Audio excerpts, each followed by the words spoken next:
Welcome to all, dear students. Myself Jitendra Sharma, Assistant Professor of Rameshwari Teacher Training Institute, शाड़ाबाई। Dear students, आज के lecture में हम पढ़ने जा रहे हैं नॉन कम्युनिकेबल डिजीज। अगर नॉन कम्युनिकेबल डिजीज को हिंदी में कहें तो इसको कहा जाता है गैर संक्रामक रोग। तो आज हम पढ़ेंगे गैर संक्रामक रोग के बारे में और उनकी रोकथाम के बारे में।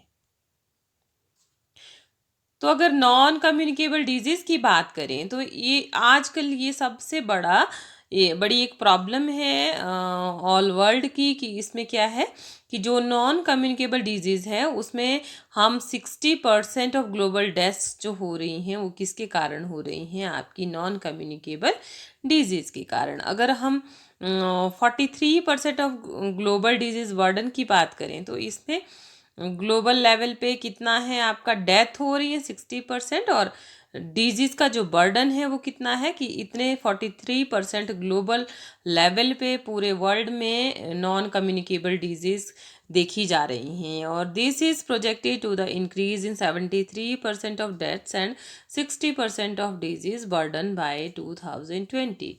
और ऐसा सर्वे किया गया है कि आने वाले टाइम में जो आजकल 2020 के बाद 20 तक का इसमें बताया है कि 73% जो डेथ्स होंगी वो किससे होंगी? Due to non communicable disease, आपकी गैर संक्रामक रोग। और कितने लोगों में ये बीमारी देखी जाएगी? आपकी 60% लोगों में। कहाँ पे? पूरे वर्ल्ड में।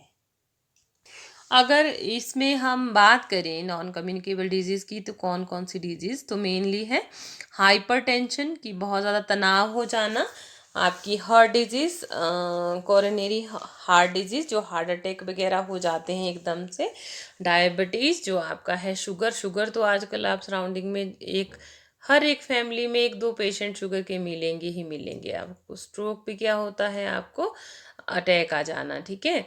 और उसके बाद आपका ओबेसिटी क्या होती है? आपकी मोटापा। और ये भी बहुत बड़ी समस्या है वर्ल्ड लेवल में, मोटापा एकदम से बढ़ जाना, ब्लाइंडनेस, आपका साइकेट्रिक डिसऑर्डर। और इसके अलावा और भी ऐसे रोग हैं जो किसकी कैटेगरी में आते हैं? आपका नॉन कम्युनिकेबल डिजीज की कैटेगरी में। जो आपके सिलेबस में भी है डिजीज़ वो क्या है? आपकी ओबेसिटी। तो ओबेसिटी जैसे आपको पिक्चर में शो हो रहा है, ओबेसिटी को हिंदी में कहा जाता है मोटापा। तो मोटापा क्या होता है कि शरीर का बढ़ते जाना, कि जब हमारा जो डाइजेशन है वो जो शरीर है जो हम खाते हैं वो डाइजेस्ट नहीं हो पाता है शरीर में, और वो क्या होता है हमारे शरीर में एकदम से अंदर ही रह जाता है। तो वो क्या कॉज करता है? आपका ओबेसिटी कॉज करता है। और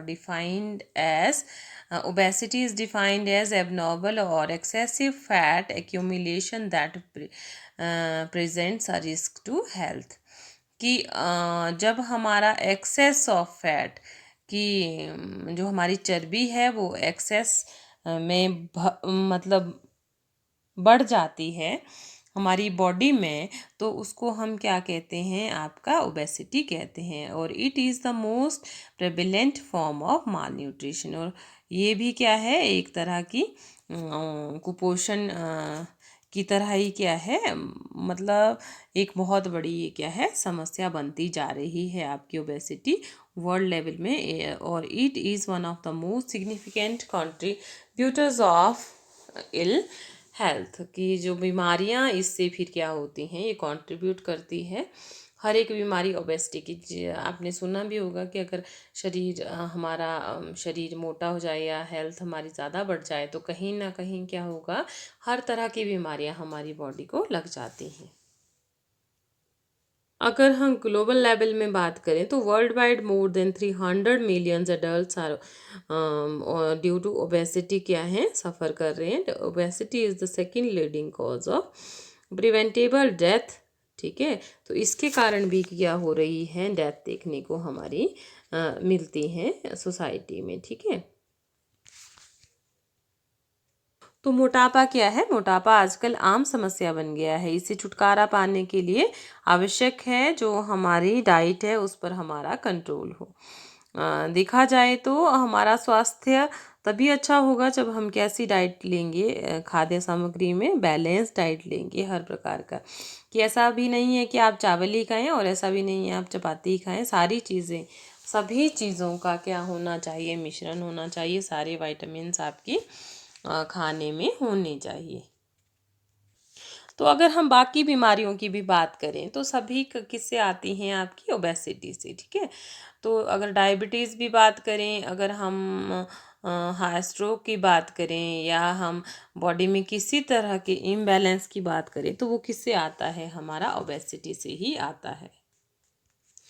अब हमें कैसे पता चलेगा कि हमारा जो एक्चुअल वेट है वो कितना होना चाहिए, तो उसके लिए असेसमेंट ऑफ ओबेसिटी का टूल है या फॉर्मूला है बीएमआई, जिसको कहा जाता है, ठीक है, बॉडी मास इंडेक्स। तो body mass index is a simple and widely use method for estimating body fat mass, की कितना होना चाहिए। तो बीएमआई है आपका weight in kilograms divided by height square, आपका जितनी आपकी हाइट है उसका स्क्वायर, और वेट उसको क्या करेंगे, डिवाइड करेंगे। BMI is calculated by dividing subject's weight in kilograms by the square of his और हर हाइट इन मीटर्स। जितने मीटर में आप हाइट लीजिए अपनी, उसके स्क्वायर से आप क्या कीजिए, अपने वेट को डिवाइड कीजिए, जो क्या होगा, आपका बॉडी मास इंडेक्स आपका आ जाएगा। अब बात आती है कि बीएमआई तो निकाल लिया, तो क्लासिफिकेशन ये इस तरह से कैसे करता है। तो अगर लेस देन 18.5 आए तो आपका वेट क्या है, अंडर वेट है। अगर आपका 18.5 से 24.9 के बीच में वैल्यू आए तो वो क्या होगा, नॉर्मल वेट। और 25.0 टू 29.9 आए तो ओवर वेट हो जाएगा। और आपका 30.0 टू 34.9 हो तो क्लास फर्स्ट ओबेसिटी आपको कंसीडर किया जाएगा। अगर 35.0 से 39.9 के बीच में है तो आपकी ओबेसिटी किस टाइप की होगी, क्लास 2 ओबेसिटी। अब बात आती है कि कारण क्या है आपके ओबेसिटी के। तो जब हम खाना खाते हैं, तो जैसे मैंने कहा कि अगर वो डाइजेस्ट नहीं होता है तो क्या कारण रहता है ओबेसिटी का। तो मेनली कि इनडाइजेशन जब हो जाता है, फिजिकल इनएक्टिविटी होती है, उसके कारण भी क्या होता है ओबेसिटी बढ़ जाती है। डाइट अगर हम ओवर ईटिंग करते हैं तो क्या है, हमारी ओबेसिटी के कारण हो सकता है। ड्रग्स, दवाइयाँ बहुत ज़्यादा आप लेते हो, उसके कारण भी क्या देखी जा सकती है ओबेसिटी। और मेडिकल कंडीशंस भी हो सकती हैं, या जेनेटिक भी हो सकता है कि आपकी फैमिली में आपके पेरेंट्स भी मोटे हों तो उसके कारण ओबेसिटी पेरेंटल के हेरिडिटरी आप में आ गया है। नेक्स्ट नॉन कम्युनिकेबल डिजीज़ आपकी आती है हाइपरटेंशन, ठीक है, जो है आपका साइलेंट किलर। अगर हाइपरटेंशन की बात करें तो hypertension is high blood pressure, and blood pressure is the force of blood pushing against the walls of arteries as it flows through them. अगर हम हिंदी में बात करें तो हाइपरटेंशन यानी आपका उच्च रक्तचाप, हाई ब्लड प्रेशर, एक खतरनाक बीमारी है। दरअसल यह एक ऐसी स्थिति है जिसमें धमनियों में रक्त का दबाव काफ़ी बढ़ जाता है, और इसके कारण रक्त की धमनियों में रक्त का प्रवाह बनाए रखने के लिए हृदय को सामान्य से अधिक काम करने की क्या पड़ती है, ज़रूरत पड़ती है। अगर उसमें इम्बैलेंस आता है, मतलब कोई परेशानी आ जाती है, तो उसके कारण क्या हो सकता है, कभी भी हार्ट अटैक की कंडीशंस वहाँ पे डेवलप हो जाती हैं। अगर ग्लोबल लेवल पे बात करें हाइपरटेंशन की, तो इसमें इंक्रीज क्या है, वर्ल्ड लेवल पे 24% ये इंक्रीज कर रहा है। Third world countries increase in 80% as the rapidly take on the more western lifestyle. और scientist are now claiming that 1 in 3 adults in the world will have high blood pressure in 2025, कि 3 में से एक जो adult होगा, जैसे younger one होंगे, जैसे आप लोग हैं, तो मतलब 2025 तक 3 में से एक को ज़रूरी ही क्या होगा, हाइपरटेंशन की प्रॉब्लम दिखी जाएगी, उच्च रक्तचाप की समस्या देखने को मिलेगी।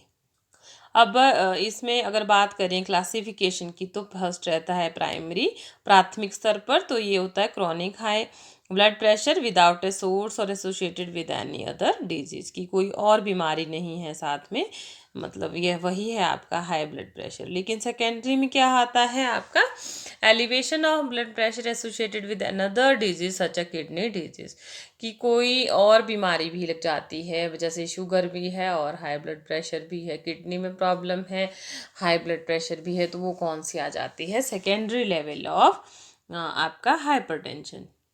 अगर कारणों की बात करें तो कारण एक बताया कि क्या हो सकता है कि जेनेटिक आपको ये प्रॉब्लम हो सकती है कि पेरेंट्स में है और आपको भी उनके थ्रू आ गया। अगर फैमिली की हिस्ट्री देखी जाए तो उसके अकॉर्डिंग भी अगर फैमिली में किसी को फैमिली में था तो आपको ऑटोमेटिकली आ सकता है। अगर एनवायरनमेंट की बात करें कि किसी को नहीं था तो आप में कैसे आया, तो ये हो सकता है इनएक्टिविटी, जब हम काम का सही तरीके से नहीं करते हैं, जैसे रात को लेट नाइट सोते हैं, तो उसके कारण भी कारण रहता है वो भी एक हाई ब्लड प्रेशर का या ब्लड प्रेशर का। ठीक है। लेकिन दूसरा कि खाने पीने में अगर हम अपनी डाइट का ध्यान नहीं देते हैं, स्ट्रेस बहुत ज़्यादा लेते हैं, और एक ओबेसिटी भी कारण है आपका हाइपरटेंशन का। उसके बाद हाई सोडियम डाइट या फिर तंबाकू आप यूज़ करते हो, अल्कोहल आप यूज़ करते हो, एज फैक्टर के कारण भी क्या देखी जाती है, हमारी हाइपरटेंशन की प्रॉब्लम देखी जाती है। तो डियर स्टूडेंट्स, आज के लेक्चर में इतना ही। अगर आपको लेक्चर पसंद आया हो तो please like my video, share my video and subscribe my channel. Thank you and thanks for watching.